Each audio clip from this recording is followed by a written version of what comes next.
Welcome to Ohio Roots, the official podcast of the Ohio Genealogical Society. Join us as we embark on a captivating journey through Ohio's rich genealogy, history, and abundant resources. Hosted by me, OGS Executive Director Noel Poirier, this podcast brings you insightful conversations with a diverse array of guests, from OGS members, chapter leaders, and staff to renowned genealogists, historians, and influential figures within the genealogical community. Each episode delves into fascinating topics and captivating stories. So grab your headphones, hit that play button, and join us on this enthralling journey of Ohio's roots.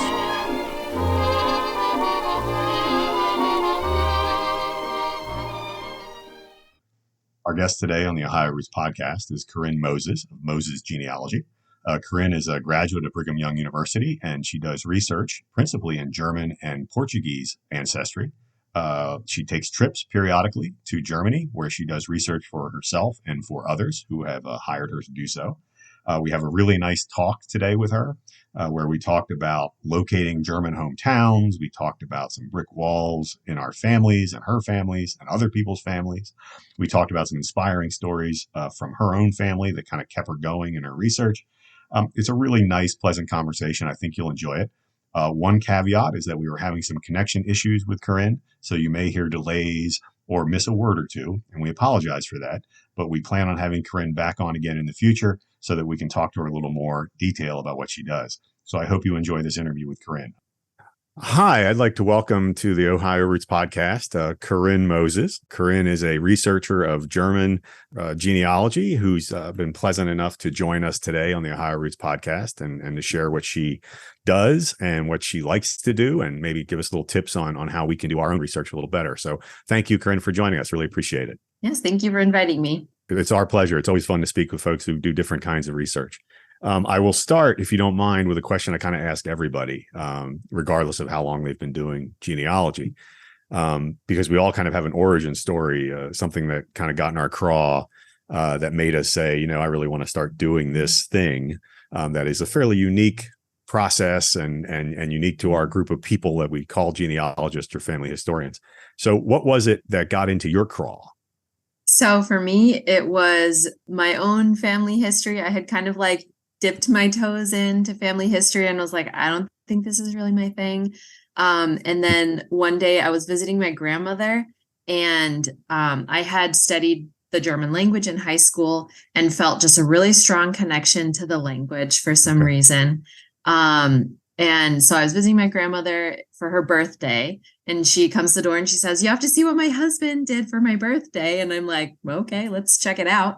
And she says, this is the wedding picture of my grandmother and my grandfather. And she's from Germany. He's from Ireland. Okay. And I was like, wait, we're German? I did not know that.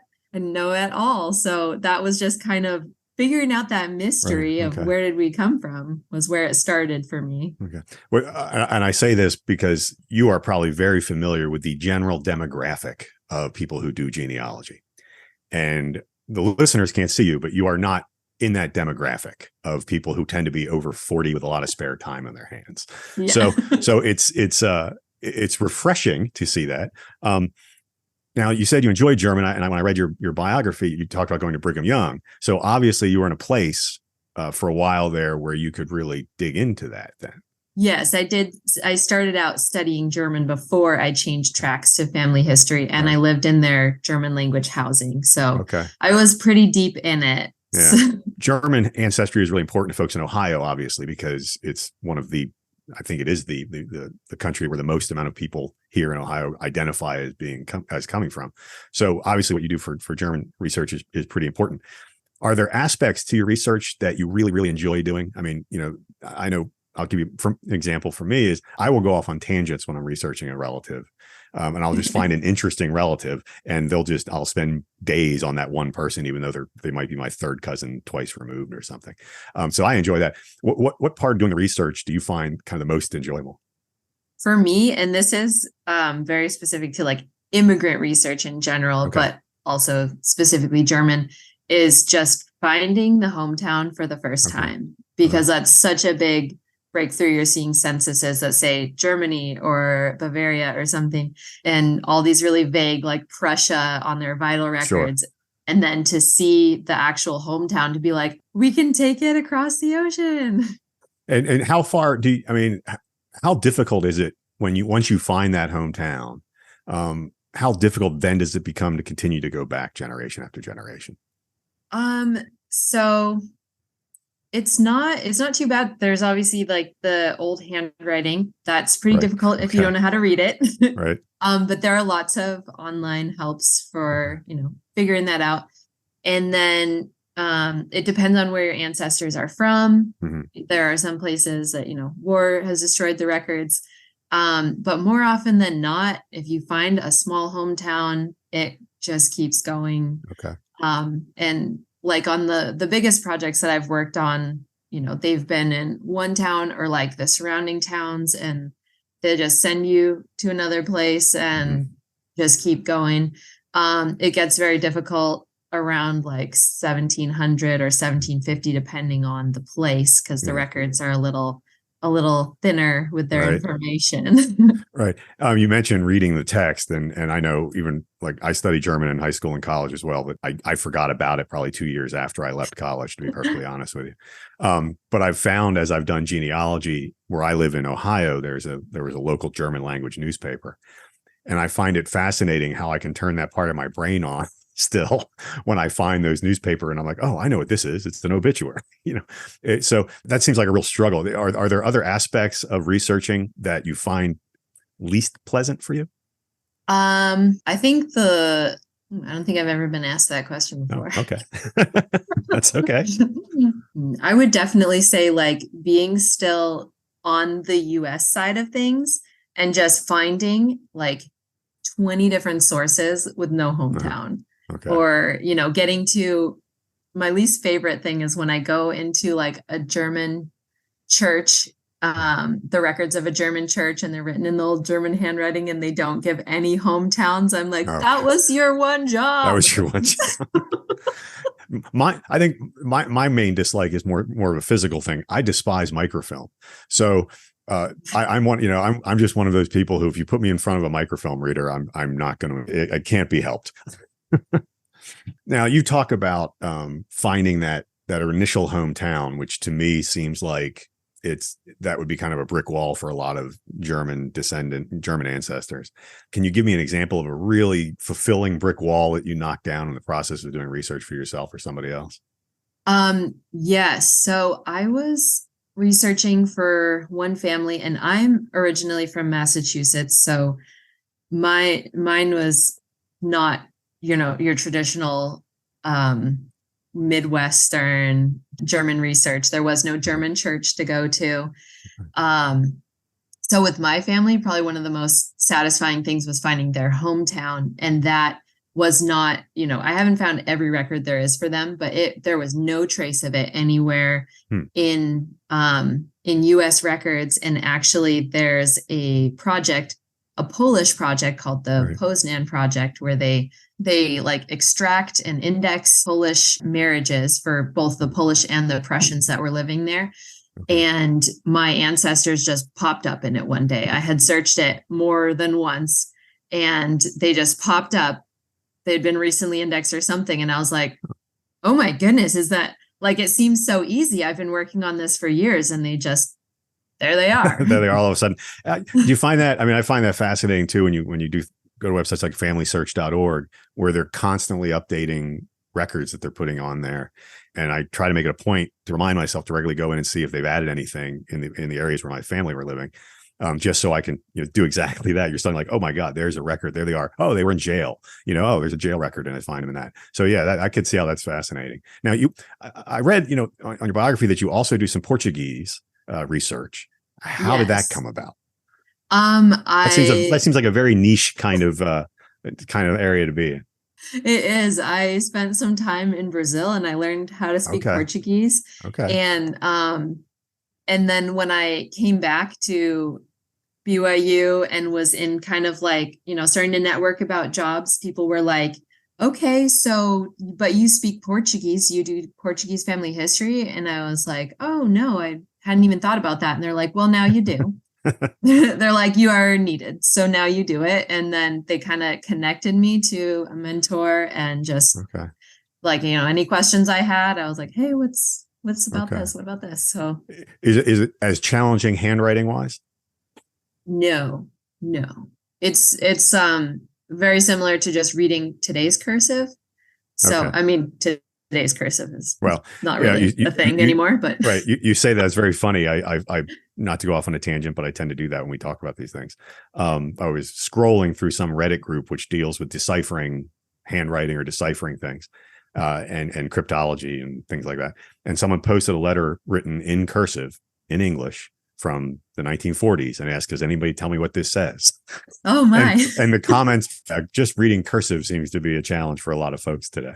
So Yeah, now, so in that yeah, sense it's difficult, but yeah, it is just okay, cursive. There are an insane amount of abbreviations in okay, Portuguese. okay, Yeah, so as you go farther back, there are very few like whole words in the right, records, but that's quite far back, like 1800s. okay, It's pretty good okay. reading. And I understand that you conduct research on behalf of people as well. I know you're going, we're talking now, and you're on your way to Germany, I think, for a research trip as we're speaking soon. So, Yes. do you talk to me about your process for doing that? Do you accumulate customers or clients before you do one of these trips?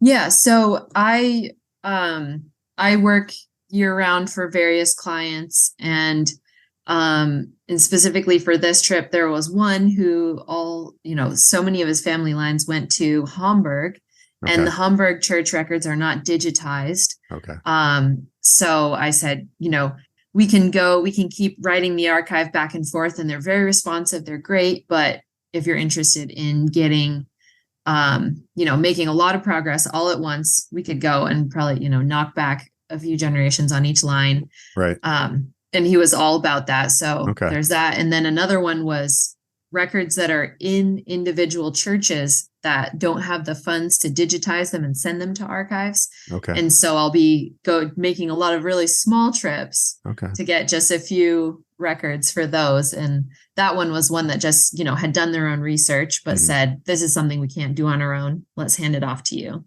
How much time do you spend when you're overseas? So 2 weeks seems to be a pretty good length of Okay, time. So that's what I'm going to be, just under 2 weeks this okay. time. And how often do you go about doing that? How often do you get an opportunity to do that? So I am hoping to do it every year. Okay, It's been a few years since I've been there on site, sure. just, family and whatnot hasn't worked out. But I'm hoping to be able to do it every year. So Okay, just goes basically by need, who needs yeah, stuff on site. And once there's enough, then okay. head on over. And I know when you talk about your own kind of, you said you discovered you were German. Were there any, when you were going through your family history, and I sit down with my teenage son and I try to tell him what's going on with my family, and I don't think he cares, but that's okay. So sometimes I'll tell other people who might care. The Ohio Roots podcast is brought to you by the Ohio Genealogical Society, the premier gateway for discovering your Ohio family history. To learn more about joining, visit www.ogs.org. Have you found some stories from your own kind of personal family history that you just found kind of fascinating, and you wanted to share with everybody? And because I enjoy those stories when you discover a weird relative. Yeah. So my best research line, because I'm one of kind of two genealogists in the family, and Okay.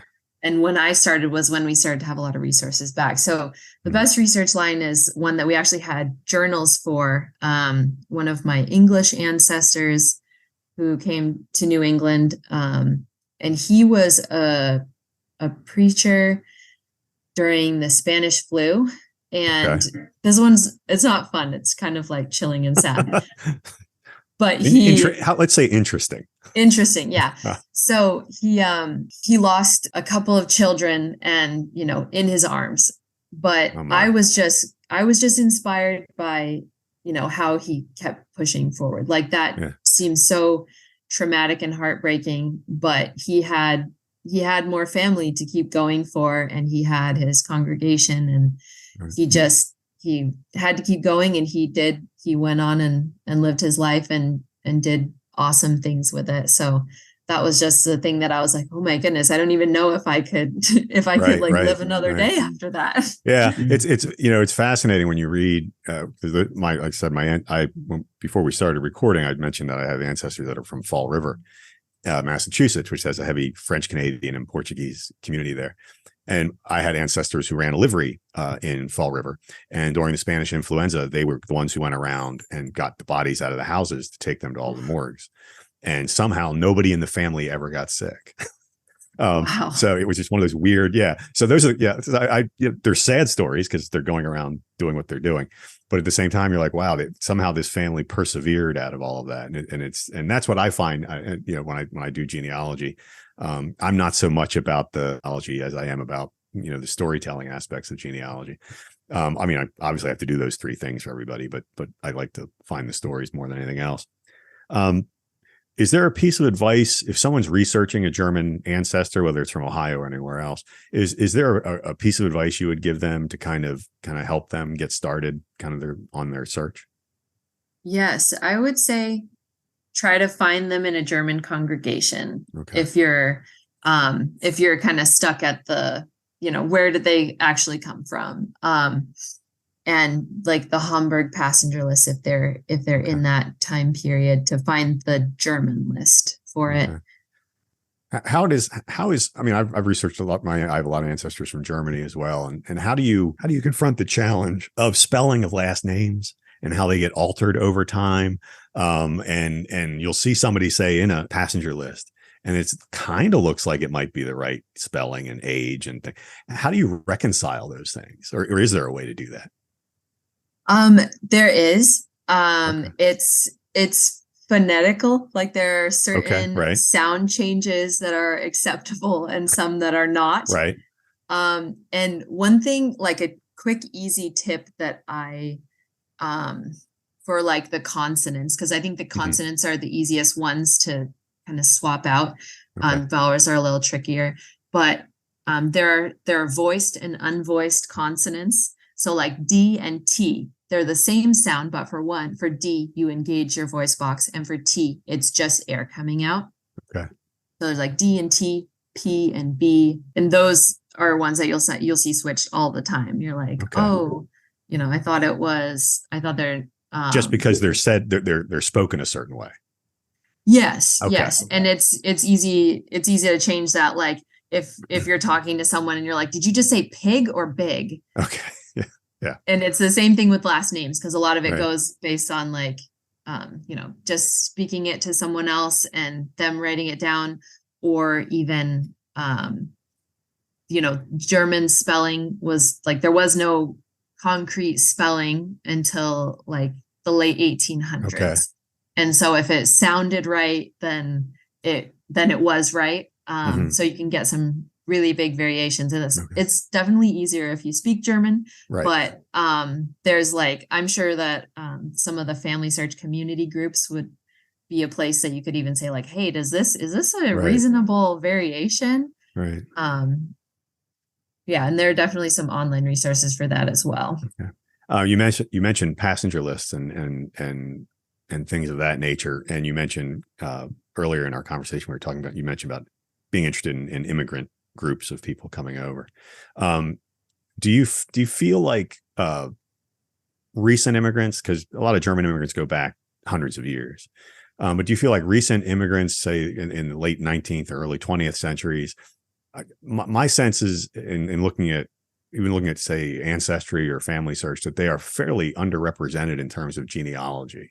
Do you mean like they're not? I don't think I quite understand. I guess what I mean is like you'll look at I was researching an Italian gentleman here in Ohio and trying to trace his family back through a certain point, but it just seems like those records in what is available in this country and how recent immigrants moved around so much makes it very difficult, and as a result, they're not represented as much in the records that are available in this country. Okay, I see what you mean. Yeah. Maybe I'm projecting my own genealogical failings, but that seems to be my experience. No, now that you clarified it, I know what you mean, and I have a few lines that come to mind. But so I think that's they're like in a lot of records. Okay. Yeah. But there are not, as many records that say where exactly they were from. So specifically for like naturalization records from 1906 on, they were very like thorough and specific and giving hometowns and stuff. But before that, it could just be like Ireland, Germany. Right. And then if they didn't come with the earlier waves that settled into those communities of ethnic communities, then they do just kind of slide into the slush of whatever is where they are. I think that was the problem with my German ancestors and why I was only able to find them from German records. Right. Okay. We talked a little about kind of advice you give and things like that. What's a really simple genealogical tip for someone who has a German ancestor or a Portuguese ancestor for that matter, and is trying to nail down any detail about their life, whether it's birth, death? I mean, is there a really quick tip, like a flash tip you could give them for that? A place to go, resources that are online that they can look for, or are they kind of lost? Do you mean like a date in their original hometown, or just like in the US as well? I would say anywhere. Because I think that for me, sometimes you'll find someone and you can't really find anything on that individual. And so from the standpoint of what's your go-to, I guess, what's your go-to when you hit that person? Okay. So that usually happens for me, like some in the like earlier 1800s, because vital records were not established in all places at that time, or they weren't conformed to. But my go-to is to just look for church records, see, because the churches were responsible for the people before the governments were. Yeah. Okay. Yeah. And I think, I always try to remind folks when they come to the OGS library or when they reach out to me about a project, I always try to remind them that, make sure you look at, if you're going to use family search, make sure you look at the images, not just enter your person in there. Oh yeah. Because so many people they enter the person in the little search thing and nothing comes back because they don't know to look in the images. And I think a lot of those church records start to show up in those things and they're not indexed because as we've talked about, a lot of times the handwriting isn't easy to index or they're not indexed very well. So I would recommend people, if you're looking for church records, to be sure to check out the images sections on family search, obviously. Oh yeah. And how long have you been doing this kind? Oh, sorry. Go ahead. I was going to say, like, to kind of ride that train just a little bit. Sure. The catalog on family search is probably one of my favorite places because it's like you go to the library and you look at everything it has for a place. And that's unique because when you are stuck, you need to search every possible record. Right. And so that's one place to go. And then, just look for everything. Catalog's great. So talk to me about Moses Genealogy. How long have you been doing that?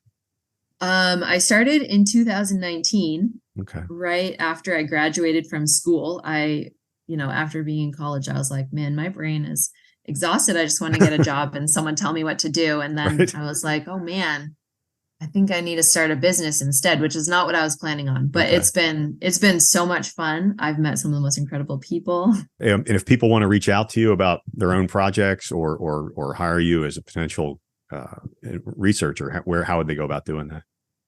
So I have a website called MosesGen, MosesGen.com. That has my contact and some other information. And, I've got a phone number, email, whatever is your favorite form of contact. Okay. And I see you're on social media as well. So people can follow your searches along there.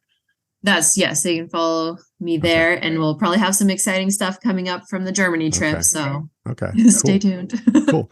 Well, we'll be sure when we post the podcast to put the links on there for folks in case they want to check all that stuff out for you. Karynne, thank you so much for joining us today on Ohio Roots. Have a safe trip to Germany. Hopefully we'll have a chance to talk to you again and find out some more things that you've discovered. So thanks for being here. Thank you.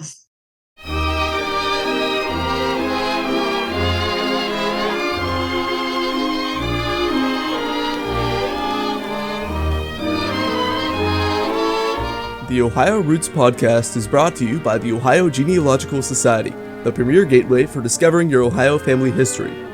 Hosted by OGS Executive Director Noel Poirier and edited by Luke Poirier.